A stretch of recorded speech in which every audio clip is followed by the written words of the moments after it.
Welcome to Obscurus, your weekly dose of paranormal fiction. Every Wednesday, Obscurus features new short stories and serialized novels written by novelist, screenwriter, and voiceover artist Biswajit Banerjee.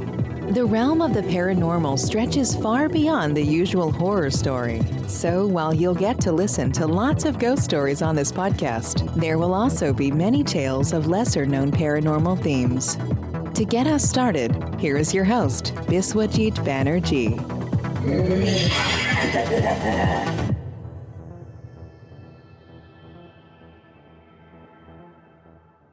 Hello, I'm your host, Biswajit Banerjee, and what a pleasure it is to be with you again. In the last episode, I narrated the first part of a short story about a possible monster. Well, we will finish the story in this episode. But before we do, may I request that you visit my website biswajitbanerjee.com and become a part of my mailing list. Also, I would be grateful if you visited obscurus.buzzsprout.com, my dedicated website for this podcast. Now, let's jump into the second and concluding part of the story. To recap, Kartik believes Mr. Brian Miller to be a monster. Just when preying on the sheep gets very difficult, Mr. Miller leaves the school and supposedly goes back to his native country. Kartik reasons that he might have gone to some other place where he can butcher animals and eat his fill without giving anyone around him the slightest clue of what he is doing. Come, let's find out what's happening.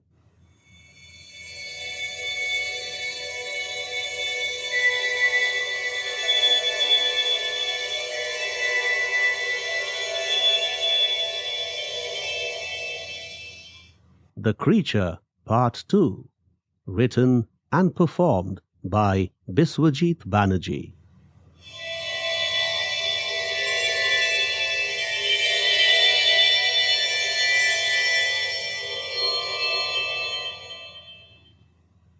After setting myself the goal of scoring record marks in the final examinations, I started my preparations with full gusto. Things began to fall in place, and except for biology, I got my rhythm back in all my subjects. As for biology, I certainly needed Mr. Silva's help. Since only a couple of weeks remained until the examination, I needed to see her as soon as possible. She had already covered the syllabus and now just took sessions to clear our doubts. However, my list of doubts was long, 15 questions in total. Even if she allotted an entire doubt session to me, there couldn't be a meaningful discussion on all the questions I wished to ask.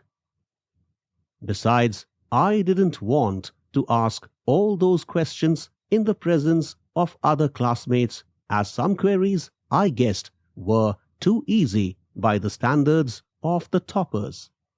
As I had myself been a topper, I didn't want my competitors to know how poorly I was doing in the subject. So I decided to see her in her chamber the next day for a one-to-one doubt-clearing session. I was quite sure she wouldn't turn me down if I requested such a session. Well, I was right. She accepted my request. The session was going very well. After she had answered about 10 of my questions, my eyes fell on two men standing at the far end of the lawn tennis court, visible through the chamber window. One of them was Mr. Patel, and the other was Mr. Miller.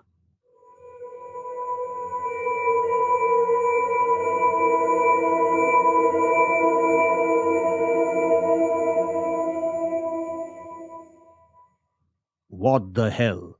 I rubbed my eyes, but the sight didn't change.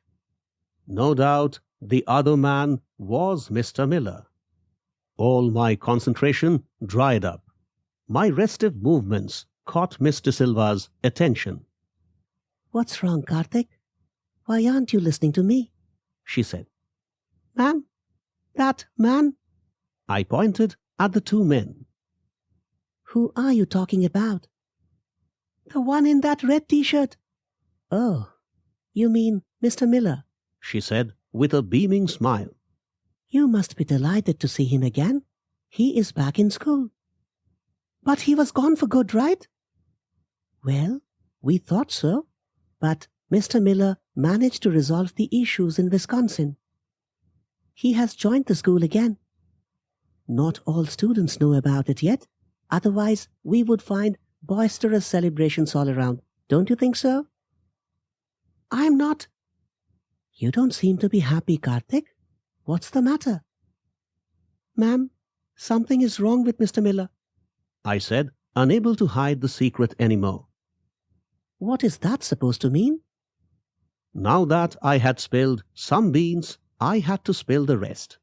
I told Miss De Silva all that I witnessed in the meadow, the monster in the red t-shirt with the sheep carcass, my running away, the monsters following me, his tripping over, my collision with Mr. Patel in the school building, my changed situation with Mr. Miller, and his threatening glances. Everything. "Do you know what you are saying, Kartik?" "Ma'am, please trust me. I know my experience sounds like wild imagination, but every word of what I have said is true." The next few minutes passed in silence. Then Mr. Silva spoke, sounding disappointed. "I thought you were a sensible boy." "Ma'am, it seems you do not believe me." "Do you realize how ridiculous you sound?" "I am not lying, ma'am." "These are hallucinations, moorings of an imaginative, yet stupid mind." I sat with my head down. It was clear she wouldn't believe me. I cursed the moment I decided to tell her about my experience. "He is such a wonderful human being, and you call him a monster? Shame on you, Kartik." Responding made little sense. I had triggered her anger in a big way and thought she would soon ask me to get out. What she would do after that was also of concern. What if she complained to the principal? They might call my parents to send me packing, and then I would have to seek admission to a much inferior school in the township where my parents worked. Oh, my parents would be so upset with me. An explosion of worries in my head prevented me from hearing much more of what she said, though some words such as idiocy, shameful, disgusting, and deplorable did hit my ears. It was a colossal mistake. I shouldn't have said such a thing. Despite knowing nobody would believe me, I narrated my experience to her anyway. How foolish on my part. The spate of harsh words continued for some time, but she didn't ask me to leave. Instead, she said something entirely different, something that made little sense when she said it. "Well, the truth is, I have been waiting for this day for a long time, Kartik." What was the meaning of those words? I pondered till she said something even stranger. "To find you here in my cabin is such a delight." I looked up. Mr. Silva appeared to be in the middle of a transformation to becoming the lizard monster. "So you—" I mumbled. "Yes, you moron. You picked the wrong person. It's me, and not him." By now, her voice had changed entirely. Within another minute, she had turned into the giant human reptile. "Please." I got up, looking for a way to run out of her room, but she blocked my path and then bolted the door. You are not going anywhere today, you imp. Please leave me, ma'am. I promise I will not tell anybody about this. Of course you will not be telling anybody about this, because you will be dead. I rushed to the window. The two men were gone, and no other soul was in sight. Shouting for help would be of no use. Nobody can save you, you idiot. The monster opened her mouth, and I spotted her sharp teeth and snake-like tongue. She stuck her tongue out in a flash, just the way a chameleon shoots its tongue at its prey. I just about managed to dodge it. The rage grew in her eyes as she retracted her tongue and prepared to stick it out again. But before she could do so, somebody kicked the door open.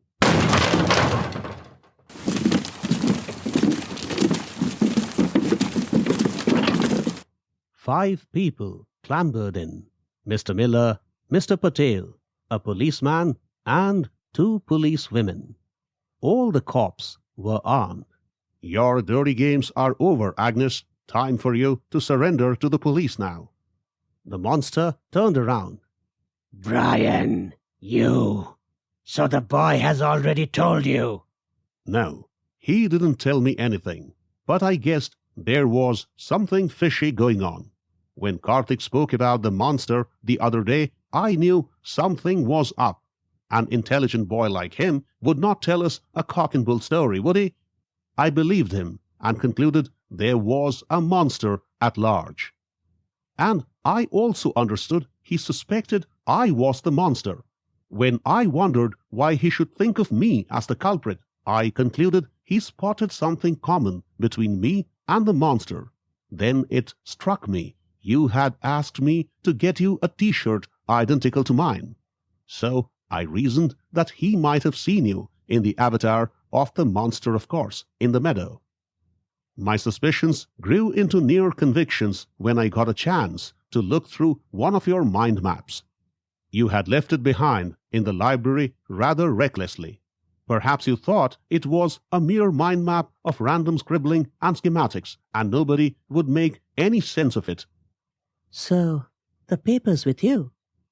I was wondering where I lost it, but it is just a mind map. The monster said as her body quickly transformed back to a human form. Yes, Agnes, but I understood it all. Sir, the giant lizard turned into a human, the policeman said. Yes, Inspector Barua, she just withdrew the effect of her formula, Mr. Miller said. What formula, sir? One of the policewomen asked. Well, she has devised a chemical that can transform a human into a lizard-like creature. Miss Agnes de Silva is a genius. Sadly, she used her wisdom for the wrong purposes, Mr. Miller explained. But why has she been playing this Jekyll and Hyde game? Mr. Patel said. Agnes believes the world has been very unjust to her. While she should have been one of the top international scientists, she ended up as a middle and senior school biology teacher. She is trying to avenge the injustice the world meted to her. The killing of animals is a part of her experiment, I guess, which she has been eating to fuel her primitive instincts. Agnes wants to find out how tough and ruthless she can be, the ultimate goal being to unleash her wrath on people who have been unjust to her. The world consists of fools and criminals. Don't you understand? Miss De Silva said, with her eyes burning with fury. In human societies, the mediocre thrive and the genius suffer. Do you people understand how painful it is to be different from the masses? Try to voice ideas that are uncommon and see how they treat you. Some so-called top scientists of this nation stole ideas and concepts from my academic papers and won numerous awards. But your laws gave me no protection, despite getting all my papers copyrighted. My research proposals were rejected purely due to political considerations. And since I fought hard against the powerful and the influential, they assaulted both my family and me in every possible way. You guys didn't come to rescue me when some religious fanatics raped me because I wrote a paper that went against their religious doctrines. None of you showed up when my parents were burned to death by the same fanatics.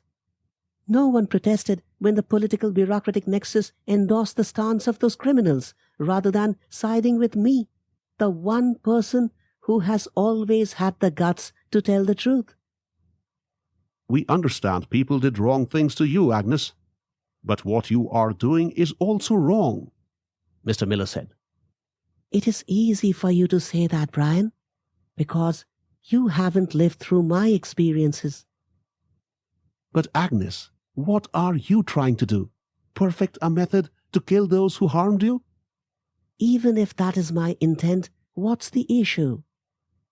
The damn judicial system never gave me any relief, and the politically correct people never sided with me.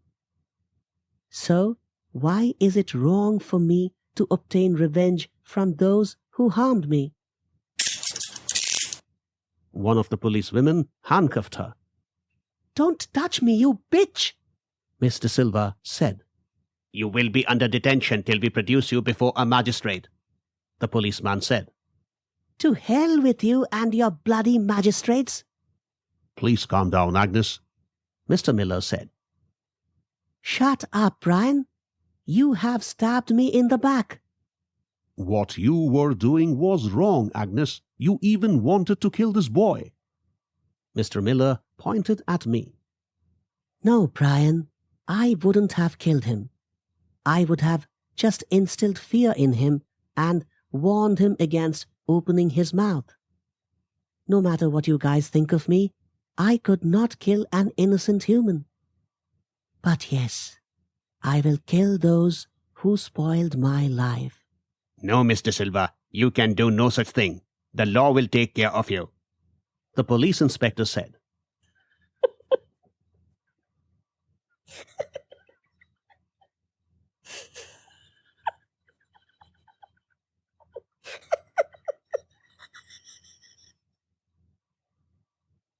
She laughed.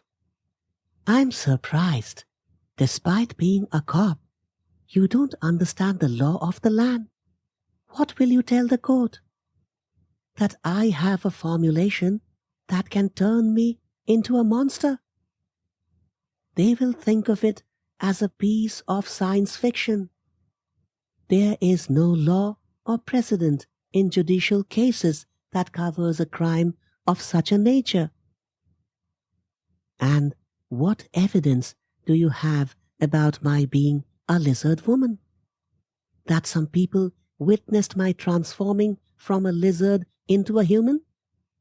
Or that there's an unintelligible mind map with random scribbling and schematics which supposedly shows how a formula can convert a human into a lizard? They will laugh at you, you idiots. The stupid laws are not deep enough to comprehend the idea of a lizard woman. The irony is, law did not side with me when I was the victim. And now, the law will be on my side when... You know what I mean? Well, the law will take its own course, A policewoman said as they took Mr. Silva out of the room. Stunned silence followed for a minute or two. Then Mr. Miller slowly walked up to me and hugged me tightly. I too put my arms around him, still wondering if what I just witnessed was the truth.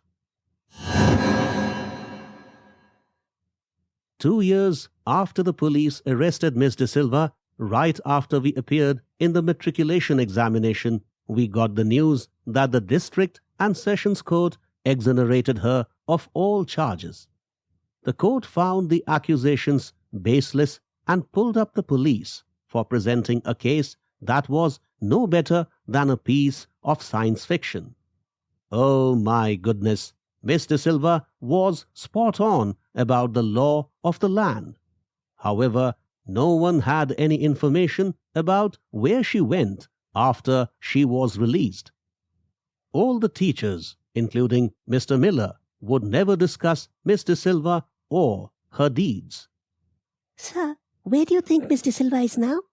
Pinky once asked Mr. Miller. Where she is, I don't think is of much consequence to you, little girl. Mr. Miller replied.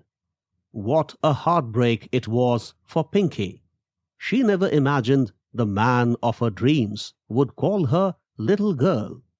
It took us months to bring her out of her depression.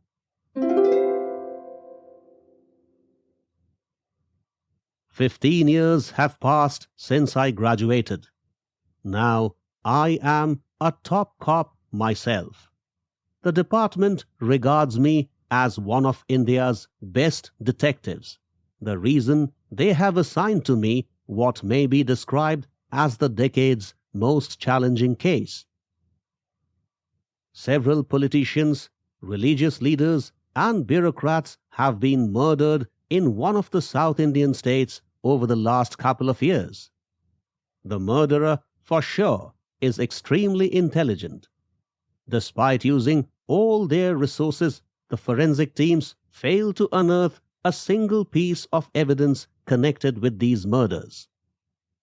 The bodies of the victims are often found strewn in the spaces around their homes or offices. Police and administrative authorities quadrupled the security arrangements for some politicians. Yet they were still found murdered. As for the closed-circuit television cameras, for whatever reason, each one failed to capture any conclusive footage. Let me now tell you a bitter truth. The murderer had become a hero in the eyes of the masses. That's because the people he had killed, for all practical reasons, were criminals themselves. Many of the victims had dozens of murder cases pending against them in the judiciary. They were expected to be absolved of the charges, as little happens to the real criminals in our world. Some were religious bigots with established links to terrorists, and some were perfect personifications of political correctness. Well, I have little to do with public sentiments. My job is to catch the culprit. I am not sure of success, as I will have to deal with one of the brightest minds. If I fail, it will be my first official failure since joining the police. And if I succeed, my heart, which does side with the popular public sentiments, won't be happy. So, either way, I stand to lose something. But as a true cop, I am determined to give my best to the case. Hey, don't ask me who I think is the murderer. Maybe you have an idea. Well, so do I. Thanks for listening to Obscurus. If you like what you heard, please subscribe and visit biswajitbanerjee.com for more information about Biswajit's books, movies, documentaries, and other creative pursuits. We shall see you next Wednesday with another episode of Obscurus. Till then, take care.